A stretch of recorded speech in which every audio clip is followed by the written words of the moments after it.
High বন্ধুরা, কেমন আছো? আশা করি ভালো আছো।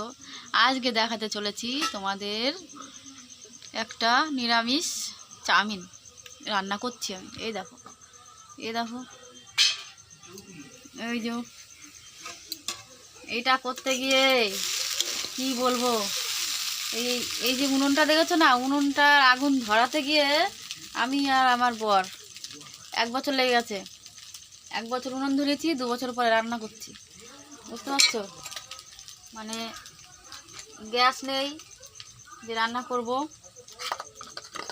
আমাদের কাঠেই রান্না হয় বেশি, সেটা তো তোমরা জানোই, তোমাদেরকে বলি। তো এই কাঠটা ধরাতে গিয়ে মানে দুজনারই একবার ধরেছি, দিয়ে আবার আমাদের এইখানে সেই নীল নাচ হয়, সে নীল নাচ এসেছিলো, দেখতে গিয়ে নিভে গেছে। ঠিক আছে, নীল বলতে পার্বতী, শিব, তারপরে ওরা অনেক কিছু সাজে। আমিও অনেক ছোটোবেলায় সাজতাম, ছোটোবেলায় আমিও নীল নাচ করেছি। তো সেটা দেখতে গিয়ে আগুনটা নিভে ফেলেছিলাম। আগুনটা নিভে গিয়ে এখন এটা একদম দেখছো খিচুড়ি হয়ে গেছে, খিচুড়ি। এই দেখো, এই দেখো চাউমিন, বুঝেছো? আসলে কি বন্ধুরা, আমার ক্যামেরা ধরার কেউ নেই। আমার ক্যামেরা যে ধরে দেবে, তোমাদেরকে ভালো করে ভিডিওটা বানিয়ে দেখাবো, সেটার জন্য আমি অসুবিধা আর কি। আমি একাই করি তো সব, যার জন্য অসুবিধা। তা ওইটা যদি কোনো ভুল হয়ে থাকে তার জন্য সরি, তোমরা মানিয়ে নেবে ছোটো বোনের মতো। ঠিক আছে, তা আমি চাইলাম যে অনেক দিন পর একটা ভিডিও আপডেট করে দিই, যাতে বন্ধুরা দেখতে পায়। আজ অনেক কদিন ধরে করা হয় না, এদিক ওদিক মানে সেই কাজের ওখান থেকেই চলে যাচ্ছি মামার বাড়ি, বোনের বাড়ি। আমার আবার দিদার খুব শরীর খারাপ, আগের ভিডিওতে বলেছি। দিদা, মামি, মামা তিনজনাই বিছানা ধরা। দিদা তো অলরেডি চোখে দেখে না, সেই ভিডিও দেখিয়েছি। উনি চোখে মানে দুটো চোখে অন্ধ হয়ে গেছে। আগে ছানি করেছিল, ছানিটা কাটায়নি বলে তা এখন দেখতে পায় না। তো দেখতে না পেলে তার পরিস্থিতি কি হয়, তার উপর অবহেলার মানে পাত্র হয়ে যায়। যাই হোক, ওটার জন্য আমার মা এসে দিদাকে দেখভাল করছে, আর মামা মামি ওদেরকেও সুস্থ করছে। ওদেরকে জ্বর হয়েছিল, টাইফয়েড জ্বর হয়েছিল মামা মামি সবার। তার জন্য আমি ভিডিও আপডেট দিতে পারিনি, মানে রাত হয়ে যেত। দিয়ে আমি কাজ থেকে এসে যদি আবার এক জায়গায় যাই, ওখান থেকে এসে আপডেট দিতে মানে অসম্ভব হয়ে যায়। তাই আজকে যাইনি কোথাও, আমি তাহলে রান্নাটা করছি, বন্ধুদের সাথে শেয়ার করি। এটা মধ্যে কি দিয়েছে এটা তো বলতে ভুলেই গেছি। এটার মধ্যে আছে তোমার হচ্ছে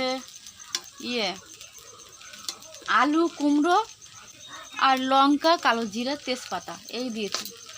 মানে আলু কুমড়ো দিয়ে একটুখানি সেদ্ধ করে নিয়েছি, সেদ্ধ করে নিয়ে কালো জিরা আর তেজপাতা আর একটু লঙ্কা, সামান্য মাত্র একটু লবণ দিয়েছি, হলুদ দিইনি, হলুদটা খাচ্ছি না। তা চৈত্র মাস প্রায় শেষের দিকে, আজকে ধরো 21-22 দিন হয়েই গেল। তো শেষের দিকে চৈত্র মাসটা পুরোই আমি পালি। তারপরে মানে বৈশাখ মাসে 2য় সোমবারে যাব বাবার মাথায় জল ঢালতে। তো তোমরা যদি আশীর্বাদ করো অবশ্যই বাবার সাথে কাছে যেতে পারবো। আমি তো মানে আমি বললেই কি যেতে পারবো তার না, সে যদি নিয়ে যায় অবশ্যই যেতে পারবো, সবই তার ইচ্ছা। ঠিক আছে, আর তোমাদের আশীর্বাদ অবশ্যই আমার কাছে আছে। তোমরা আমাকে আর কি ভালোবাসো, আমার সঙ্গে থাকো। আর ওই যে দেখতে পাচ্ছ, উনি ওখানে রুটি খাচ্ছে, ওটা তো বলতেই ভুলে গেছি। উনিও এই রান্নাটা ছিল আর কি, আগুন ধরানো থেকে সব থেকে ছিল। তা উনি ওখানে রুটি খাচ্ছে, আমি হচ্ছে তাহলে এই সুযোগে রান্নাটা শেষ হয়ে গেছে, এবার এটাকে নিয়ে পরিবেশন করব। তোমরাও চলে আসো, ঠিক আছে? আর আমাদের বিড়ালটা তো সেই দেখিয়েছি, এই দেখো এইখানটায়, এই যে এই দেখছো এইখানে, এই দেখো যে কোথায় ঢুকেছে বলো তো, এই যে এইখানে রে, ওই যে থাকে, এই যে ওই যে মা, বুঝতে পারলে? মহারানী বেরিয়ে আসছে বাচ্চাগুলোকে থুয়ে। বাচ্চাগুলোকে একবার ওই আমাদের মানে ঘরের চালা ওর উপরে তুলছে, একবার চোখের তলায় রাখছে, একবার মিটকেশের ভিতরে রাখছে, মানে হচ্ছে না, পাগল পাগল হয়ে গেছে। মা তো মনে করছে বাচ্চাকে নিয়ে যাবে।